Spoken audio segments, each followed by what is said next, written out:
Meanwhile, Americans' wallets have been hit hard as gas prices hit a new high this year, and hopes that the war with Iran might end soon continue to fade as as leaders in the U.S. and Iran remain defiant. Now, in a new statement, the supreme leader said Iran would not give up its nuclear capabilities or control of the Strait of Hormuz. So what happens now? Let's bring in CBS News political reporter Zak Hudak.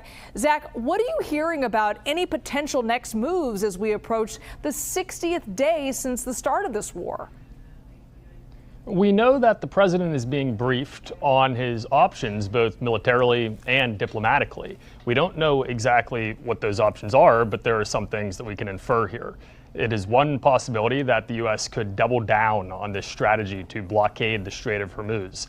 That has been a strategy that has two folds. We try to keep it open for commerce for our country and for our allies to get our goods through. At the same time, that allows the U.S. to exert economic pressure on Iran by stopping the commerce coming out of their country.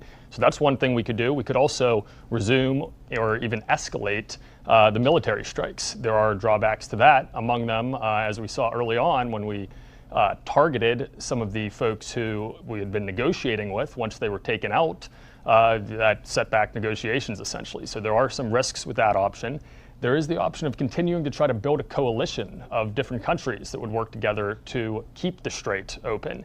It hasn't seemed that successful when the president has pressured our European allies in the past to get involved, but it is something that's affecting them, and we do have, a decent argument to make that they have a stake in all of this. And then finally, the final option, I think, is to negotiate, which I think is the preference of the administration and probably also of Iran. But I think what's most likely is that we'll see some sort of combination of these various options. And I do want to point out, just as we're talking about this, CBS News reported just a little bit ago that despite the numbers the Pentagon has released, it is closer to about $50 billion that have been lost fighting this war so far. That takes into account things that we've lost, such as Reaper drones. We lost 24 of those. Those can cost up to $30 million a piece. So really every day that we continue in this conflict is costing lots of money for Americans.